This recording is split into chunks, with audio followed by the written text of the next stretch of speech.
D K Shivakumar ನೇತೃತ್ವದ ಸಚಿವ ಸಂಪುಟ ಸಭೆಯಲ್ಲಿ ಕಾಂಗ್ರೆಸ್ನ ಹಿರಿಯ ಶಾಸಕ ಮಾಜಿ ಸಚಿವ ಡಾಕ್ಟರ್ ಎಚ್ ಸಿ ಮಹದೇವಪ್ಪನವರಿಗೆ ಸಚಿವ ಸ್ಥಾನ ಕೈತಪ್ಪಿದೆ. ಈ ಬಗ್ಗೆ ಮಾತನಾಡಲಿಕ್ಕೆ ಉರಿಲಿಂಗಿಪೆದ್ದಿ ಮಠದ ಡಾಕ್ಟರ್ ಜ್ಞಾನಪ್ರಕಾಶ್ ಸ್ವಾಮೀಜಿಯವರು ನಮ್ಮ ಜೊತೆ ಇದ್ದಾರೆ. ಸರ್, ಕಾಂಗ್ರೆಸ್ನ ಹಿರಿಯ ಶಾಸಕರು ಮಾಜಿ ಸಚಿವ ಮಹದೇವಪ್ಪನವ್ರಿಗೆ ಸಚಿವ ಸಂಪುಟದಲ್ಲಿ ಮಂತ್ರಿ ಸ್ಥಾನ ಕೈತಪ್ಪಿದೆ. ಸರ್, ಡಾಕ್ಟರ್ ಎಚ್ ಸಿ ಮಹದೇವಪ್ಪನವರ ಮಂತ್ರಿ ಕೈತಪ್ಪಿರತಕ್ಕಂಥದ್ದು ಏನಾಗಿದೆ, ಇಡೀ ರಾಜ್ಯಾದ್ಯಂತ ದಲಿತ ಬೆಳೆದಂಥ ರಾಜಕಾರಣಿಯನ್ನು, ಇಡೀ ದಲಿತರ ಹಿರಿಯ ರಾಜಕಾರಣಿಗಳನ್ನು ಒಂದು ಹಂತಕ್ಕೆ ಬಂದಾಗ ಅವ್ರನ್ನ ಮುಗಿಸ್ತಕ್ಕಂಥ ಹುನ್ನಾರ ನಡೀತಾ ಇದೆ. ಇದು ಇಂದಲಿಂದ ನಡ್ಕೊಂಡು ಬಂದಿದೆ. ಬಟ್ ಈಗ ಆ ಥರದ ಕ್ರಮ ಕಾಂಗ್ರೆಸ್ನ ಹೈಕಮಾಂಡ್ಗೆ ಸೂಕ್ತವಾದದಲ್ಲ ಅಂತ ನನ್ನ ಭಾವನೆ. ಬಟ್ ಇಡೀ ಶೋಷಿತ ಸಮುದಾಯ, ಇಡೀ ರಾಜ್ಯಾದ್ಯಂತ ಬೀದರಿಂದ ಚಾಮರಾಜನಗರ ಜಿಲ್ಲೆವರೆಗೂ ಮಹದೇವಪ್ಪನವರ ಜೊತೆಯಲ್ಲಿ ಸಮಾಜ ಇದೆ ಅಂತಕ್ಕಂಥ ಸತ್ಯವನ್ನು ನನ್ನನ್ನು ಸೇರಿಸ್ಕೊಂಡು, ಇಡೀ ನನ್ನ ಸಮುದಾಯವನ್ನು ಸೇರಿಸ್ಕೊಂಡು ನಾನು ಹೇಳಲಿಕ್ಕೆ ಇಷ್ಟಪಡ್ತೇನೆ. ಸರ್, ಅವರ ಮಂತ್ರಿ ಪದವಿ ಹೋಗಿರ್ಬೋದು, ಅಧಿಕಾರ ಇರುತ್ತೆ, ಹೋಗುತ್ತೆ. ಆದರೆ ಕಾಂಗ್ರೆಸ್ಸು ಎಲ್ಲೋ ಒಂದು ಕಡೆ ತನ್ನ ಅಸ್ತಿತ್ವವನ್ನೇ ಕಳ್ಕೊಳ್ತಕ್ಕಂಥ ಸ್ಥಿತಿ ತಲುಪಿದೆ ಅಂತ ನನಗೆ ಅನ್ನಿಸ್ತಾ ಇದೆ. ಈ ಮುಖ್ಯಮಂತ್ರಿ ಬದಲಾವಣೆ ವಿಚಾರ ಸಂದರ್ಭದಲ್ಲಿ ದೊಡ್ಡ ಮಟ್ಟದ ಸಮಾವೇಶ ಮಾಡ್ತೀರಾ, ದಲಿತರಿಗೆ ಈ ರಾಜ್ಯದ ಮುಖ್ಯಮಂತ್ರಿ ಸ್ಥಾನವನ್ನು ಕೊಡಬೇಕು ಅಂತ ಹೋರಾಟ ಮಾಡ್ತೀರಾ. ಮಹದೇವಪ್ಪನವ್ರನ್ನೂ ಸಹ ಆ ನಿಟ್ಟಿನಲ್ಲಿ ಮುಖ್ಯಮಂತ್ರಿ ರೇಸ್ನಲ್ಲಿ ಇದ್ದಂಥವ್ರು, ಅಂಥ ಒಬ್ಬ ನಾಯಕರಿಗೆ ಕಡೆ ಪಕ್ಷ ಮಂತ್ರಿ ಸ್ಥಾನ ಕೊಡುವಂಥ ನಿಟ್ಟಿನಲ್ಲಿ ಕಾಂಗ್ರೆಸ್ ವಿಫಲವಾಯ್ತಾ ಅಂತ. ಸರ್, ನಾನು ಹೇಳೋದು ಮಂತ್ರಿ ಸ್ಥಾನವನ್ನು ನಾನು ಎಂದೂ ಕೇಳಲಿಲ್ಲ. ಯಾಕೆಂದರೆ ಮಂತ್ರಿಗಳು ಎಲ್ಲ ಮಂತ್ರಿಗಳನ್ನೂ ಆಗಿದ್ದಾರೆ ನಮ್ಮವರು. ಅವರಿಗೆ ಮುಖ್ಯಮಂತ್ರಿ ಪದವಿಯಿಂದ ವಂಚನೆ ಆಗಿರೋದು ಇದು 4ನೇ ಬಾರಿ ಆಗಿದೆ ನಮ್ಮ ಸಮುದಾಯಕ್ಕೆ. ಇದು ನಿಜವಾಗ್ಲೂ ಕಾಂಗ್ರೆಸ್ಗೆ ಶೋಭೆ ತರುವಂಥದ್ದು ಅಲ್ಲ ಅಂತ ನನ್ನ ಈ ಒಂದು ಭಾವನೆಯನ್ನು ವ್ಯಕ್ತಪಡಿಸ್ತೇನೆ.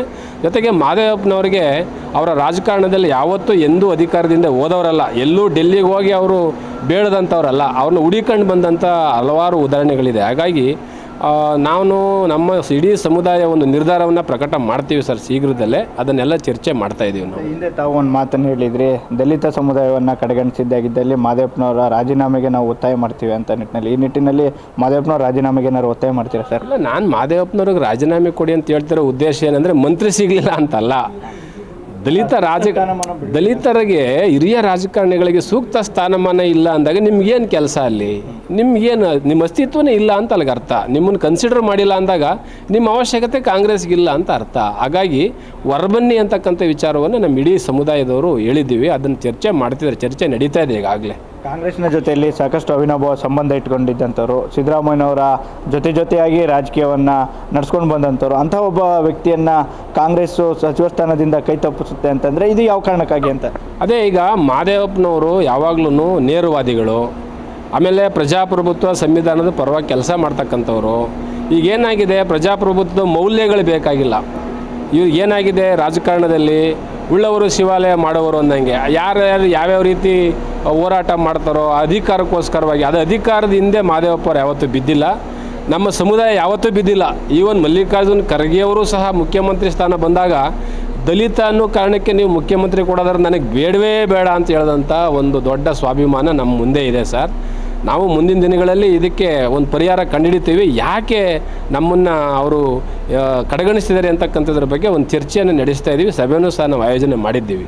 ದಲಿತರು ಕಾಂಗ್ರೆಸ್ಗೆ ಕೇವಲ ಮತ ಬ್ಯಾಂಕಾಗಿ ಉಳ್ಕೊಂಡು ಬಿಟ್ರ ಅಂತ ಸರ್? ನಮ್ಮ ಮತ ಬೇಕು, ನಮ್ಮ ಹಿತ ಬೇಕಾಗಿಲ್ಲ ಅಂತ ರಾಜ್ಯದ ಜನರಿಗೆ ಗೊತ್ತಾಗ್ತಾ ಇದೆ. ರಾಜ್ಯದ ಜನ ಸೂಕ್ತ ಸಂದರ್ಭದಲ್ಲಿ ಉತ್ತರ ಕೊಡ್ತಾರೆ. ಅಹಿಂದದಲ್ಲಿರುವಂಥ ಆ ಮತ್ತು ದಾ ಪದದ ಅರ್ಥ ತಿಳಿಸುವಂಥ ಸನ್ನಿವೇಶ ಈಗ ಬಂದಿದೆ ಅಂತ. ಖಂಡಿತ ಅಲ್ಪಸಂಖ್ಯಾತ ದಲಿತ ಹಿಂದುಳಿದವರು ಅಲ್ಲಿ ಆ ಮತ್ತು ದಾದ ಪಾತ್ರ ಏನು ಅಂತ ನಾನು ಆವಾಗಿಂದ ಪ್ರಶ್ನೆ ಮಾಡ್ಕೊಂಡು ಬರ್ತಾ ಇದ್ದೀನಿ. ಅಧಿಕಾರದ ವಿಷಯ ಬಂದಾಗ ದಾಗೆ ಮತ್ತು ಹಾಗೆ ಏನು ಪ್ರಾಧಾನ್ಯತೆ ಇರೋದಿಲ್ಲ. ಬಟ್ ರಾಜಕಾರಣ ಬಂದಾಗ, ಚುನಾವಣೆ ಬಂದಾಗ ಅವರೇ ಮೂಲ ಮತದಾರರು, ಅವರೇ ಮೂಲ ವಾರಸುದಾರರು. ಹಂಗಾಗಿದೆ. ಇದ್ರ ಬಗ್ಗೆ ಮುಂದಿನ ದಿನಗಳಲ್ಲಿ ನಾವು ಚರ್ಚೆ ಮಾಡಿ ಸೂಕ್ತವಾದಂಥ ತೀರ್ಮಾನವನ್ನು ತಗೊಳ್ತೀವಿ. ಮಹದೇವಪ್ಪನವರು ಸಿದ್ದರಾಮಯ್ಯನವರ ಜೊತೆಯಾಗಿ ಹೋಗಿದ್ದಂಥದ್ದು ಮತ್ತು ಮುಖ್ಯಮಂತ್ರಿ ವಿಚಾರಕ್ಕೆ ಸಂಬಂಧಪಟ್ಟಂತೆ ಸಿದ್ದರಾಮಯ್ಯನವ್ರನ್ನ ಓಲೈಕೆ ಮಾಡಿಕೊಂಡಿದ್ದೇ ಮಹದೇವಪ್ಪನವರ ಈ ಒಂದು ಪರಿಸ್ಥಿತಿಗೆ ಕಾರಣ ಆಯ್ತು ಅಂತ ಸರ್? ಇಲ್ಲ, ಸಿದ್ದರಾಮಯ್ಯನವ್ರನ್ನ ಯಾಕೆ ಓಲೈಕೆ ಮಾಡ್ಕೊಳ್ತಾ ಇದ್ರು ಅಂದರೆ, ಸಿದ್ದರಾಮಯ್ಯನವ್ರಿಗೆ ಇಡೀ ರಾಜ್ಯದ ಈ ಸಮುದಾಯ, ಶೋಷಿತ ಸಮುದಾಯ ಸಿದ್ದರಾಮಯ್ಯನವ್ರನ್ನ ನಂಬಿ, ಅವರ ನಾಯಕತ್ವವನ್ನು ನಂಬಿ, ಅವರ ಪ್ರಜಾಪ್ರಭುತ್ವದ ಆದರ್ಶ ಮೌಲ್ಯಗಳನ್ನ ನಂಬಿ ಇಡೀ ಸಮುದಾಯ ದಾರೆ ಎರೆದಿದೆ. ಸಿದ್ದರಾಮಯ್ಯನವರಿಗೆ ಶಕ್ತಿ ಯಾರು ಅಂದರೆ ಈ ಶೋಷಿತ ಸಮುದಾಯನೇ ಶಕ್ತಿ. ಇಷ್ಟು ಸುದೀರ್ಘವಾಗಿ ಮುಖ್ಯಮಂತ್ರಿ ಆಗಬೇಕಾದ್ರೆ ಶೋಷಿತ ಸಮುದಾಯಗಳ ಶಕ್ತಿಯನ್ನು ದಾರೆ ಎರೆದಿದ್ದೀವಿ ನಾವು ಸಿದ್ದರಾಮಯ್ಯನವ್ರಿಗೆ. ಅವರು ನಮ್ಮ ನಾಯಕ ಅಂತ ನಾವು ಯಾವಾಗಲೂ ರೆಸ್ಪೆಕ್ಟಾಗಿ ಕಂಡುಕೊಂಡಿದ್ದೇವೆ. ಈಗ ಅವರು ಪಾಪ ಭಾಳ ಪ್ರಯತ್ನ ಮಾಡಿದ್ದಾರೆ ಅಂತ ನನಗೆ ಮಾಹಿತಿ ಇದೆ.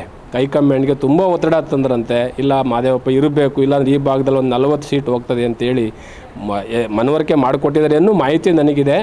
ಈಗ ಮುಂದೆ ನಾಳಿದ್ರಲ್ಲಿ ಚರ್ಚೆ ಮಾಡಿ ಒಂದು ನಿರ್ಧಾರ ಮಾಡ್ತೀವಿ ಸರ್. ಅಲ್ಲ, ACC ಹೈಕಮಾಂಡ್ ಕೂಡ ಈ ಸಮುದಾಯದ ವ್ಯಕ್ತಿಯನ್ನೇ ಕುಳಿತಿರುವಂಥದ್ದು. ಅಲ್ಲಿಗೆ ಯಾವ ರೀತಿ ಬ್ಯಾಲೆನ್ಸ್ ಮಾಡುವಂಥ ಕೆಲಸಕ್ಕೆ ಹೈಕಮಾಂಡ್ ಮುಂದಾಗಿದೆ ಅಂತ? ನಮ್ಮ ಜನಸಂಖ್ಯೆ ಅನುಗುಣವಾಗಿ ನಮಗೊಂದು ನಾಲ್ಕು ಮಂತ್ರಿನಾರು ಕೊಡಬೇಕಾಗಿತ್ತು. ಮುಖ್ಯಮಂತ್ರಿ ಕೈ ತಪ್ಪಿರೋದ್ರಿಂದ ಒಂದು 4 ಜನಕಾರು ಕೊಡಬೇಕಲ್ಲ ಸರ್. ಅಟ್ಲೀಸ್ಟ್ ಮೈಸೂರು, ಚಾಮರಾಜನಗರ, ಮಡಿಕೇರಿ, ಹಾಸನ, ಕೊಡಗು, ಇಲ್ಲಿ ಯಾರು ಈಸ್ ಅವರ್ ಲೀಡರ್? ನಮ್ಮ ಧ್ವನಿ ಏನು? ವಾಯ್ಸ್ಲೆಸ್ ಪೀಪಲ್ ಆಗ್ಬಿಡ್ತೀವಿ ನಾವು. ಧ್ವನಿ ಇಲ್ಲ ಅಂದಮೇಲೆ ಆ ಸಮುದಾಯನೇ ನಾಶ ಆಗ್ಬಿಡ್ತಾಯಿದೆ ಸರ್. ನಮಗೆ ಮಂತ್ರಿ ಪದವಿ ಕೊಡಿ ಅಂತಲ್ಲ, ಹಿರಿಯ ರಾಜಕಾರಣಿಗಳನ್ನು, ಬೆಳೆದಂಥ ಆಳದ ಮರದಂತಿರ್ತಕ್ಕಂಥ ರಾಜಕಾರಣಿಗಳನ್ನ ನೀವು ಕತ್ತರಿಸಬೇಡಿ. ಇದು ನಮ್ಮ ನೋವಿನ ಸಂಗತಿ. ಇದು ಇಡೀ ಕಾಂಗ್ರೆಸ್ಗೆ ನಾವೆಲ್ಲ 99-100% ಓಟ್ ಹಾಕ್ಬಿಟ್ಟು ಇವತ್ತು ಮಂತ್ರಿ ಕೊಡಿ, ಅದು ಕೊಡಿ ಅಂತ ಬೇಡ ಸಮುದಾಯ ಎಲ್ಲ ನಾವು ಗುರುತಿಸ್ಬೇಕು ಯಾರು ಕೆಲಸ ಮಾಡ್ತಿದ್ದಾರೆ. ಬೀದರಿಂದ ಚಾಮರಾಜನಗರವರೆಗೂ ಸಂವಿಧಾನದ ಮೌಲ್ಯ ಎತ್ತಿಡಿದವ್ರು ಯಾರು? ಮಾನವ ಹಕ್ಕುಗಳ ಬಗ್ಗೆ ಹೋರಾಟ ಮಾಡಿದವ್ರು ಯಾರು? ಈ ಸಮುದಾಯ ಯಾರಿಗೋಸ್ಕರ ನಂಬಿ ಓಟ್ ಹಾಕ್ತಿದೆ ಅಂತ ಯೋಚನೆ ಮಾಡಬೇಕಲ್ಲ ಸರ್. ಆ ಯೋಚನೆ ಇಲ್ಲ ಅಲ್ಲಿ. ಆ ಯೋಚನೆ ಇಲ್ಲ ಅಂದಮೇಲೆ ಸಮುದಾಯ ಕೈ ಬಿಡುತ್ತೆ. ಈ ಬಹುಸಂಖ್ಯಾತವಾಗಿರುವಂಥ ಈ ಸಮುದಾಯ ಕೇವಲ ಮತ ಹಾಕಲಿಕ್ಕೆ ಮಾತ್ರ ಸೀಮಿತವಾಗಿಬಿಟ್ಟಿದೆ. ತನ್ನ ಅಧಿಕಾರವನ್ನು ಕಸಿದುಕೊಳ್ಳುವಂಥ ನಿಟ್ಟಿನಲ್ಲಿ ಈ ಸಮುದಾಯ ಹಿಂದೆ ಉಳಿದಿದೆ ಅಂತ. ಖಂಡಿತವಾಗ್ಲೂ ತಾವು ಹೇಳೋ ಪ್ರಶ್ನೆ, ಅಧಿಕಾರದ ವಿಷಯ ಬಂದಾಗ ಈ ಸಮುದಾಯವನ್ನು ಎತ್ತಿ ಇಟ್ಬಿಡ್ತಾರೆ. ವೋಟ್ ಬ್ಯಾಂಕ್ಗೋಸ್ಕರವಾಗಿ, ಮತ ಬ್ಯಾಂಕ್ಗೋಸ್ಕರವಾಗಿ ಈ ಸಮುದಾಯ ಆಗ್ತಿದೆ ಹೊರತು ಶತಶತಮಾನಗಳಿಂದ ಅಧಿಕಾರದ ಹುದ್ದೆಗೆ ಬಂದಾಗ, ಆ ಮುಖ್ಯಮಂತ್ರಿ ಹುದ್ದೆ ಪ್ರಶ್ನೆ ಬಂದಾಗ ಬೇರೆ ಯಾವುದಾದ್ರು ತಂದಿಟ್ಬಿಡ್ತಾರೆ. ಹಾಗಾಗಿ ಇದಕ್ಕೆ ಸ್ಪಷ್ಟವಾದಂಥ ಒಂದು ನಿರ್ಧಾರವನ್ನು ಮುಂದಿನ ದಿನಗಳು ತಗೊಳ್ತೀವಿ ನಾವು.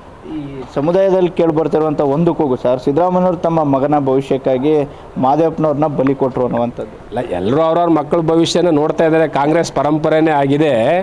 ಹಂಗಂದ ಮಾತಿಗೆ ಮಾದೇವಪ್ಪನವ್ರ ಮಗನಿಗೆ MP ಮಾಡಿದ್ದಾರೆ ಚಾಮರಾಜನಗರದಲ್ಲಿ. ಅಲ್ಲಿ ಈಶ್ವರ್ ಖಂಡ್ರೆ ಮಗನಿಗೆ MP ಮಾಡಿದ್ದಾರೆ. ಲಕ್ಷ್ಮೀ ಹೆಬ್ಬಾಳ್ಕರ್ ಮಗನಿಗೆ MP ಮಾಡಿ ಅದಕ್ಕೂ ಟಿಕೆಟ್ ಕೊಟ್ಟಿದ್ದಾರೆ. ಸತೀಶ್ ಜಾರಕಿಹೊಳಿ ಮಗಳಿಗೆ MP ಮಾಡಿದ್ದಾರೆ. ಮಲ್ಲಿಕಾರ್ಜುನ ಖರ್ಗೆ ಹೇಳಿನಿಗೆ MP ಮಾಡಿದ್ದಾರೆ. ಇವರೆಲ್ಲ ಆ ಪರಂಪರೆನೇ ಇದೆ. ನಾನು ಹೇಳೋದು, ನೀವು ಮಾಡ್ಕೊಳ್ಳಿ, ನಮ್ಮ ಸ್ವಾಗತ ಇದೆ. ಇವತ್ತು ಯತೀಂದ್ರ ಮಠಕ್ಕೆ ಬರ್ತಿದ್ದಾರೆ, ಸ್ವಾಗತ ಮಾಡ್ತೀನಿ. ನಾನು ಉಸ್ತುವಾರಿ ಸಚಿವರು ಸ್ವಾಗತ ಮಾಡ್ತೀನಿ. ಆದರೆ ವೇರ್ ಈಸ್ ಅವರ್ ವಾಯ್ಸ್? ನಮ್ಮ ಸಮುದಾಯದ ಧ್ವನಿ ಏನು? ಅದನ್ನು ನಾವು ಮುಂದಿನ ದಿನಗಳಲ್ಲಿ ತೋರಿಸ್ಬೇಕು ಅಂತ ಯೋಚನೆ ಮಾಡ್ತಿದ್ದೀವಿ ಸರ್. ಈಗಾಗಲೇ ದಲಿತ ಸಮುದಾಯ ಸಾಕಷ್ಟು ಆಕ್ರೋಶಗೊಂಡಿದೆ ಸರ್. ಕಾಂಗ್ರೆಸ್ನ ವಿರುದ್ಧ ಅಸಮಾಧಾನವನ್ನು ನೇರವಾಗಿ ಹೊರಹಾಕ್ತಾ ಇದೆ. ಈ ನಿಟ್ಟಿನಲ್ಲಿ ಸಮುದಾಯದ ಸಭೆಗಳು ಆಗುವಂಥ ಚಿಂತನೆ ಇದೆ. ಖಂಡಿತ ಸರ್. ನಿನ್ನೆ ಇವತ್ತು 2-3 ಸಭೆ ಮಾಡಿದ್ದೇವೆ. ನಾಳಿದ್ದು ಸಭೆ ಸೇರ್ತಾ ಇದ್ದೇವೆ. ಒಂದು ನಿರ್ಧಾರ ಮಾಡಿ ಪ್ರಕಟ ಮಾಡ್ತೇವೆ. ಈ 95% ಮತ ಹಾಕುವಂಥ ಈ ಸಮುದಾಯ ಮಂತ್ರಿ ಸ್ಥಾನವನ್ನು ಕಸಿದುಕೊಳ್ಳುವಂಥ ನಿಟ್ಟಿನಲ್ಲಿ ವಿಫಲವಾಗೈತೆ. ಮುಂದಿನ ದಿನಗಳಲ್ಲಿ ಮುಖ್ಯಮಂತ್ರಿ ಸ್ಥಾನಕ್ಕೆ ವಯಸ್ಸು ಮಾಡುತ್ತಾ ಅಂತ ಸರ್ ಇದು? ಇಲ್ಲ, ಖಂಡಿತವಾಗಲೂ ಗಟ್ಟಿಯಾದಂಥ ಒಂದು ವಯಸ್ಸನ್ನು ಈ ಸಮುದಾಯ ತೆಗೆದುಕೊಳ್ಳುತ್ತೆ. ನಿರ್ಧಾರ ಮಾಡೇ ಮಾಡ್ತೀವಿ. ನಮ್ಮೆಲ್ಲ ನಾಯಕರನ್ನು ಕರೆದಿದ್ದೇವೆ ಮೀಟಿಂಗ್ಗೆ. ಇನ್ನೊಂದು 2 ದಿನದಲ್ಲಿ ಬೆಂಗಳೂರಲ್ಲಿ ತೀರ್ಮಾನ ಮಾಡ್ತೇವೆ. ಮುಂಬರ್ತಂಥ ಚುನಾವಣೆಗಳಿಗೆ ಈಗಲಿಂದ ಏನಾದ್ರು ಸಿದ್ಧತೆಗಳು ತಯಾರಿ ನಡೀತಾ ಇದೆ. 2028 ಗುರಿ ಇಟ್ಕೊಂಡೇ ನಾವು ತಯಾರಿ ನಡೆಸ್ತಾ ಇದ್ದೇವೆ ಸರ್. Thank you. ಇದು ಹುರಿಲಿಂಗಿ ಪೆದ್ದಿಮಠದ ಡಾಕ್ಟರ್ ಜ್ಞಾನಪ್ರಕಾಶ್ ಸ್ವಾಮೀಜಿಯವರ ಮಾತುಗಳು. ಕ್ಯಾಮ್ರಾಮನ್ ಸಂಜಯ್ ಜೊತೆ ಅನಿಲ್ ರಾಜೇಶ್, ಪ್ರಜಾನುಡಿ, ಮೈಸೂರು.